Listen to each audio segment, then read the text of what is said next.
아름다운 인생을 위해 최대봉의 낭만의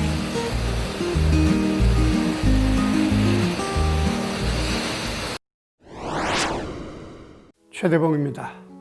벌써 더워지기 시작했습니다. 지난번 방송에서 조금 놀라셨죠? 여름을 맞아 오프닝을 좀 바꿔 보았습니다. 이 사진들은 저희 집 주변의 여름 풍경들입니다. 엊그제 모내기를 한 것 같은데 벌써 벼가 저렇게 푸릅니다. 바뀐 사진에서는 토란잎들 옆에서 옥수수 대궁들이 벌써 실해졌습니다. 여름의 상징인 나리가 오렌지빛 꽃잎을 활짝 열었습니다. 이제 곧 원추리들도 피어나 여름 한낮의 뜰을 지킬 것입니다. 울타리에 넝쿨 장미들이 붉은 꽃을 피웠고 그 옆으로 난 냇가로 가는 길은 벌써 여름길처럼 호젓하고 외롭습니다.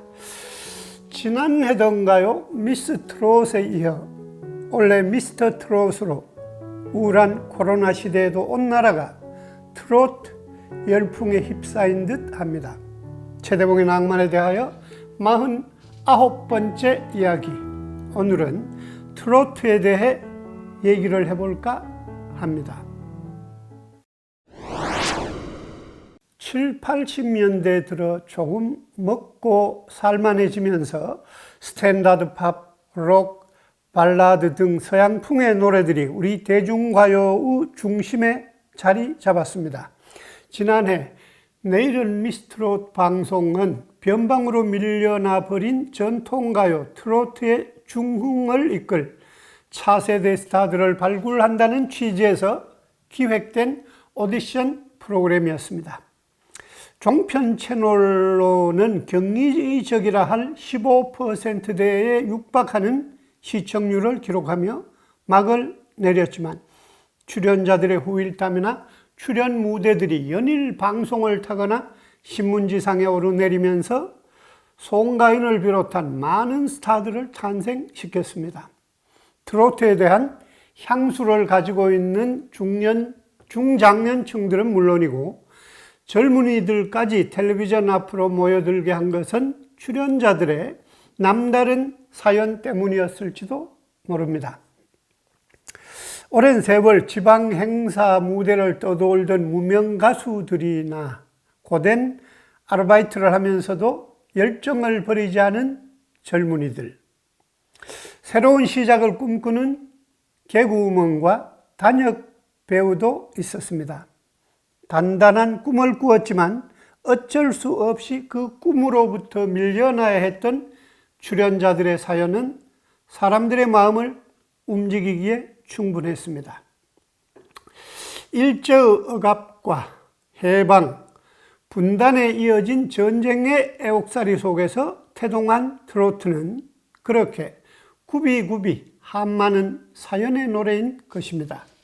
그리고 원래 또 얼마 전 끝난 미스터 트롯의 스타들이 무대는 물론이고 광고계까지 접수하면서 바야흐로 트롯 전성시대를 구가하고 있는 듯 합니다. 그래서 생각해 봅니다. 우리 전통가요 트로트는 어디서 와서 어디로 가고 있는 것일까요? 젠걸음으로 걷다라는 뜻의 트로트는 1910년대에 미국과 유럽에서 유행하기 시작한 춤곡 팍스트롯에서 온 말입니다.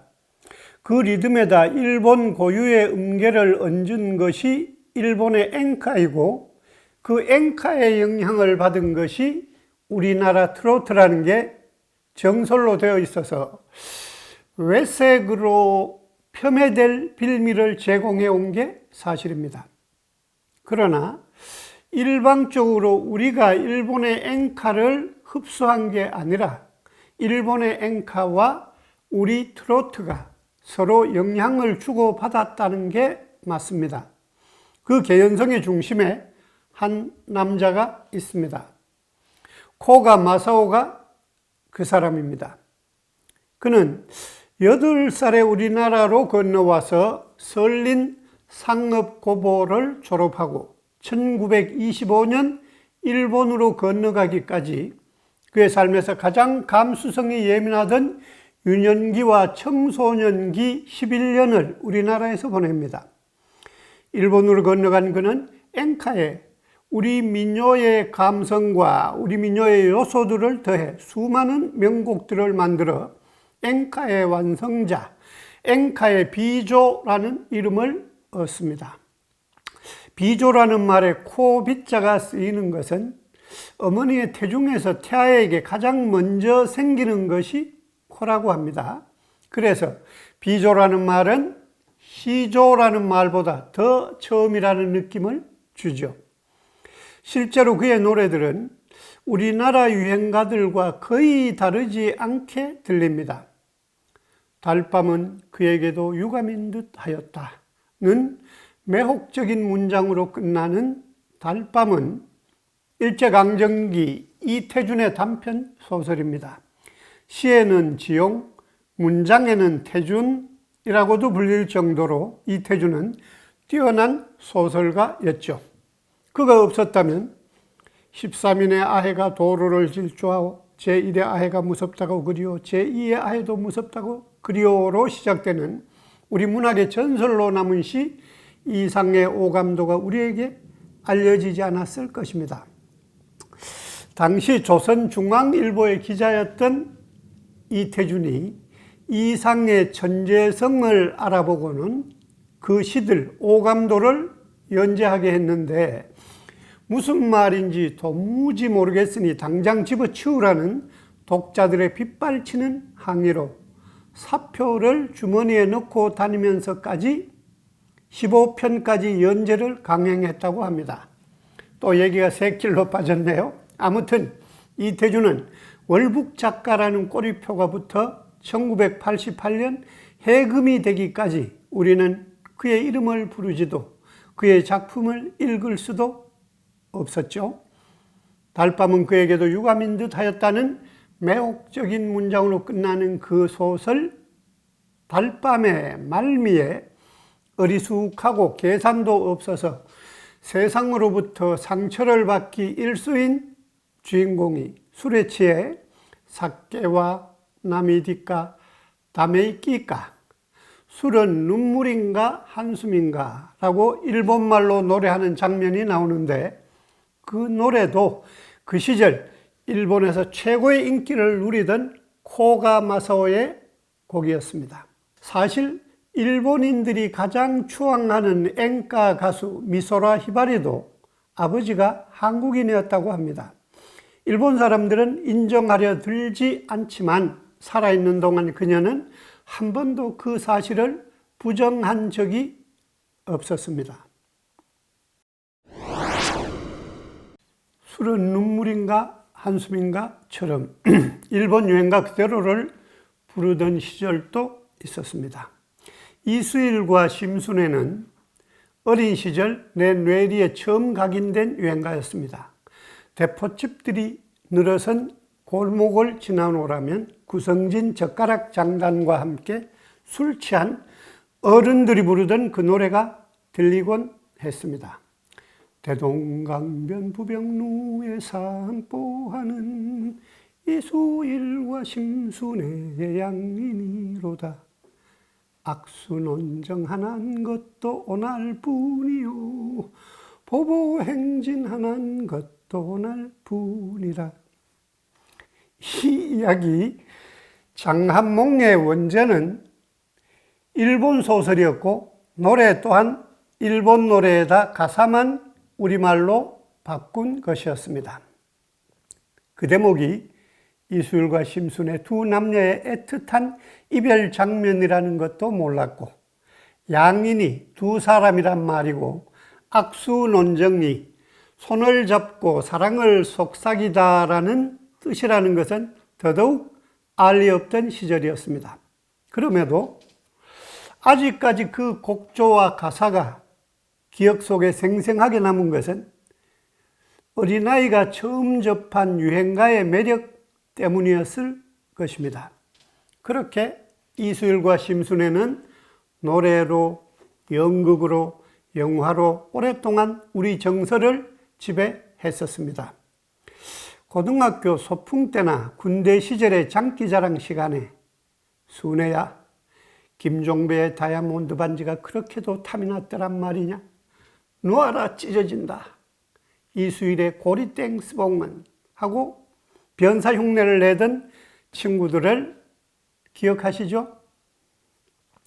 일본 노래를 불러야 했던 시대가 가고 1927년 우리 창작가요 나카유수, 강남딸을 시작으로 본격적인 우리 트로트의 시대가 열립니다.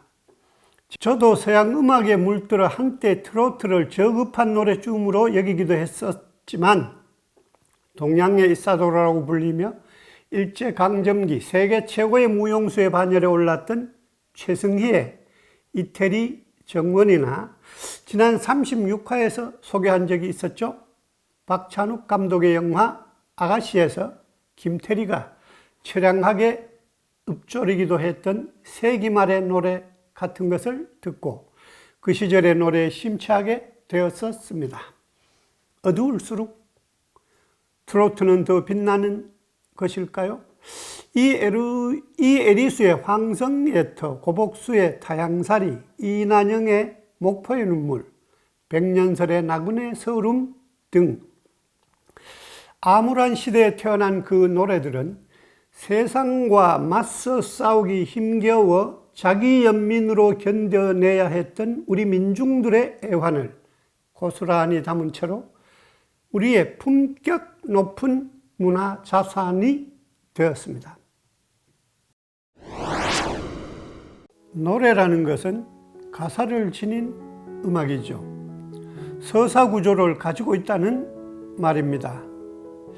원래 우리의 트로트, 목포의 눈물이나 황성예터, 나그네 서름 등의 가사는 그 서정성이나 역사성으로 우리를 울리고 한숨 짓게 합니다.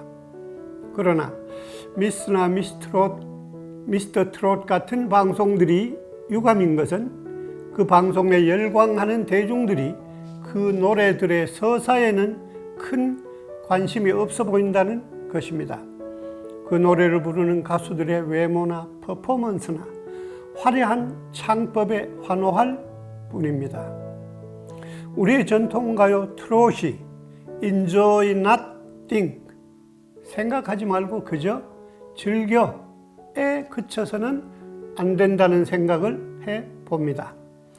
왜 트로트가 좋으냐라는 물음에는 흔히 따라 부르기가 쉬워서, 회식 자리에서 분위기 띄우기 좋아서, 나이 드니까 저절로 라는 대답이 돌아오지만 그 질문의 진짜 정답은 왠지 내 얘기 같아서입니다. 최대봉의 낭만에 대하여 였습니다.